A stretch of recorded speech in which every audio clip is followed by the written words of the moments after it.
effectivement. Et il y a aussi le livre de Dan Gilmore qui parle aussi de tout ce qui est journalisme électronique. Sinon, j'estime que les journalistes marocains doivent lutter contre leur analphabétisme technologique, parce que les blogueurs ils sont devenus beaucoup plus pertinents. C'est pas celui qui a une carte de presse qui produit de l'information pertinente sur ce qui se passe au Maroc. Et de plus en plus, on sait que on ne peut pas compter que sur les médias pour savoir ce qui se passe dans notre pays. Merci.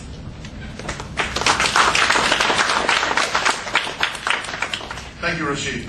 That's, as always, very enlightening. I think he's pointed out that the tools are out there.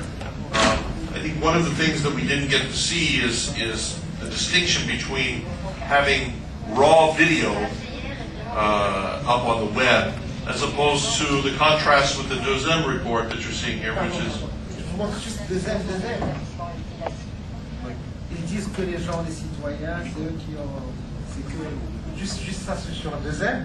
Ce qu'ils parlent ici, c'est que non, c'est les citoyens qui sont méchants et ils ont fait des ils ont saccagé les...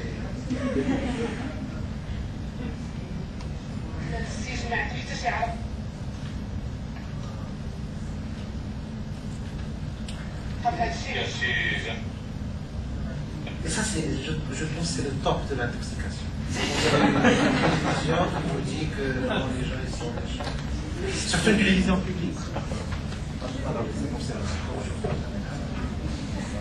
So, again, the point I was going to make there is that you can see in this contrast between raw footage, raw video, and an approach to reporting that is organized in perhaps of a different style. And maybe at the discussion period we can talk a little bit more about that, how really raw video is not in fact a way to create journalism that is programmed, that has a message, that has a point of view, that tells a story. Raw footage can actually get information out, but is it journalism? So let's hold that maybe for the discussion. Next, we'd like to turn to Scott Goodstein, who is with Obama for America and Catalyst Campaigns. Scott is currently the external online director, and maybe you'll be able to explain to us what that means, for the Obama for America campaign. Many of you may be aware that the Obama campaign is a very internet active campaign. It relies on citizen journalism to get the message out. It's tied to a host of web activity that drives voters towards the Obama campaign. MoveOn.com, for example, is a highly political website for progressive Americans that early on took a vote and moves millions of Americans to take action for the Obama campaign. So without further delay, Scott, if you could tell us about your experiences. Great. Well, yesterday I talked about internet and new media as a way for youth to get power and youth to be more involved in the Democratic Party or in party structures and democracy. And I talked about some of the good of using the internet for transparency in government. And today I'd like to make a Star Wars reference to use the Force for good, because with the internet and with blogs, there's both good and bad examples, and so I'm going to share a couple of good and bad examples. And Rachid did an excellent job, matter of fact, better than most American bloggers on explaining sort of all of the tools that are out there. So instead of going into more details on the tools, I'd rather just sort of give some examples of things that I've worked on or things that I've seen in the last 2 years as the evolution of new media has existed. And earlier this morning we heard a story about fishing licenses. I apologize, I don't remember the gentleman's name that was talking in journalism about being able to know about fishing licenses. And in America we use the internet as well as to get Freedom of Information Acts, and you see a lot of bloggers really digging and really pushing what used to be very old-fashioned journalism that a lot of American journalists, quite frankly, don't have the time. The big newspapers are being forced into more conglomerations, there's less local news, and therefore there is also less money involved to pay for investigative journalism.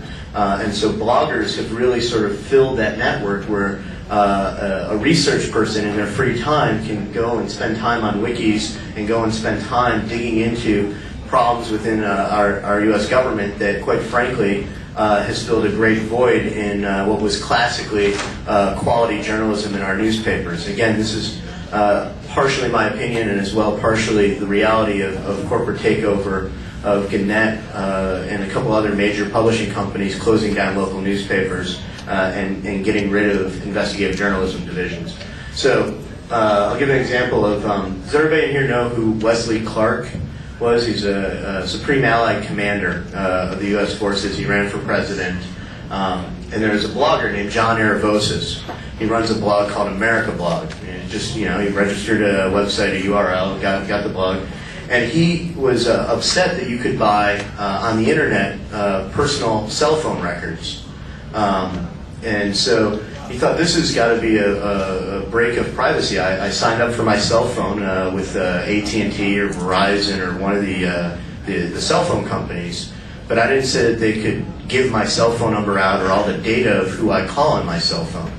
So he got to thinking about this and he thought, well, whose cell phone number could I get and whose cell phone number could I buy to prove that this is really bad? And he thought, well, how about a Supreme Allied Commander of the U.S. military? So he got Wesley Clark's cell phone number somehow, and he punched it into a website for $5 or $6. He bought everybody that Wesley Clark had called in the last 24 hours. Meetings in Europe, meetings in America, different people's phone numbers. And he called Wesley Clark and said, hey, John Aravosis, I'm a blogger. I got your phone number and I checked it out. Did you call so-and-so and did you talk to so-and-so for 30 minutes and did you talk to your mom? Literally a law was passed through Congress, through the House, through the Senate, signed by the President within like 3 weeks. You can no longer buy private phone numbers. It was that quick. It was broken through both the blog, because he did the journalistic work, and major television stories, newspapers. How does some blogger get the Supreme Allied Commander's cell phone number and all of the information? So there's a good example of using journalistic networks and using blogs to really push journalism. And now I'll give you sort of my pet peeve and opinion on some of the bad examples. The blogosphere in American politics likes to pick a fight. It's just becoming the new tabloid for a lot of far left versus far right, and a lot of name calling. And the bad news with that is that bloggers are not necessarily held to the same ethical standards as actual journalists. So the good side of it is, well, John Aravosis can solve privatization issues and help out work on legislation that helps all Americans' privacy.